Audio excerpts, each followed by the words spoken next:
poetry and this whole slam game that we play, that I play with poetry, I've learned a lot about myself. So one of the poems that I think means the most to me and has helped me and so many people,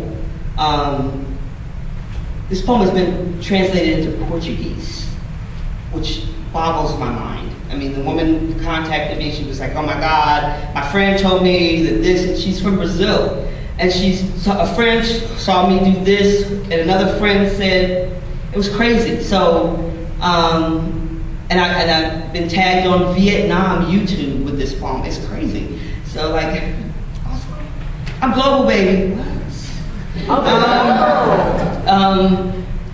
But it's a poem that took me 24 years to write. And I wrote it in a workshop where I think the first time somebody flat out prompted me to write about something that you never ever talked about, you know.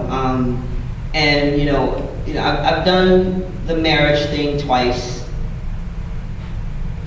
I wasn't good at it, probably because it was dudes, but the husbands are okay, except the one. But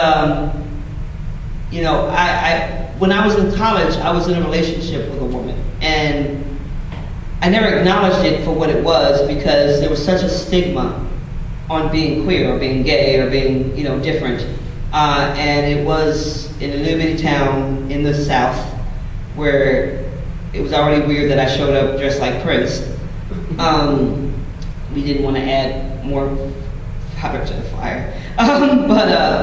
But I didn't, and a part of me, I think, knew that I wanted things like family and children, and couldn't wrap my head around how I could have that with someone, even though I was in love with that person of the same sex. To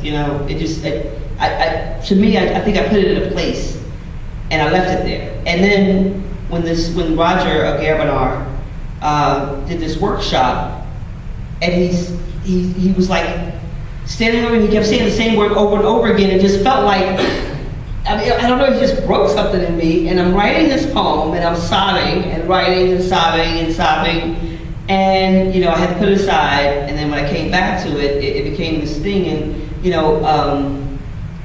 I like this poem a lot because it does speak, one of my personal truths, but also, it's the first poem I think I did where I made a group of straight men cry. It was a beautiful thing. Because straight people are gay too. They just don't know it. And we have to lend a hand when we can. I have a philosophy, everybody is straight until they're not. And it's my job as an ambassador. So I can say it respectfully. So this poem is called Breathing Lessons. And it's for Lisa, my first love. I never heard the term love, lesbian, until graduation, before my 30s. So I never knew in my college days that that's what they were calling me behind suppressed giggles and raised eyebrows. All I knew then was that she was beautiful. The first time our eyes met, she took my breath away, and I didn't know I would find myself where she was, stumbling across her path, avoiding eye contact, but always found staring. The day she called me by name, my knees buckled visibly. She caught me by the arm, grinned at me a disarming grin, and whispered in my ear, if you breathe, you won't pass it. Her words buzzed through me like electricity. For a week after that, whenever our eyes met, there was a mad blush and an intake of breath I could not release. She would sometimes scream across a crowded room, breathe! People thought she was crazy, but I thought proudly, yeah, she's talking to me.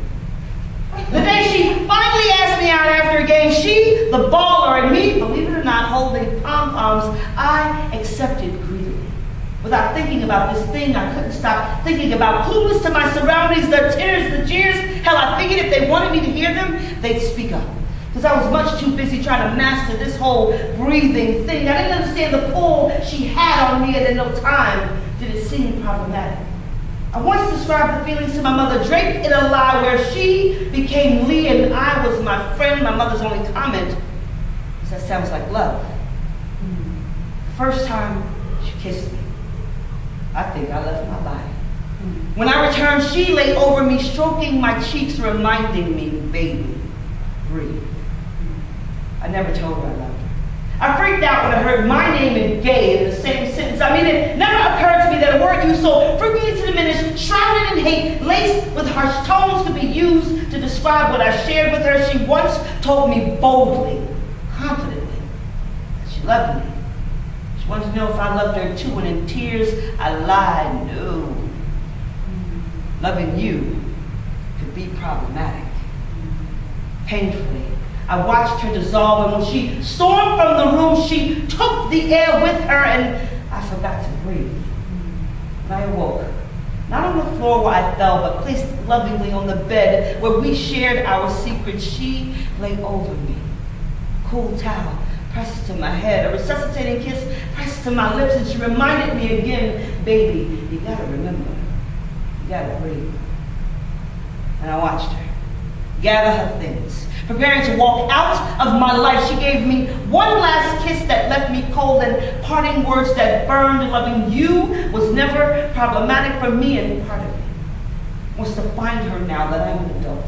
And I know who I am, and I want to let her know that her breathing thing has never been a problem since she left, because no one has completely taken my breath away the way she did. Part of me wants to go back in time to the exact moment when that lie fell from my lips. I want to take it all back. Tell her what my heart now knows, but all of me wants to thank her for being my first, possibly my only true love, and I want to let her know, baby, I've been practicing. And if I ever fall in love like that again, thanks to you, I will remember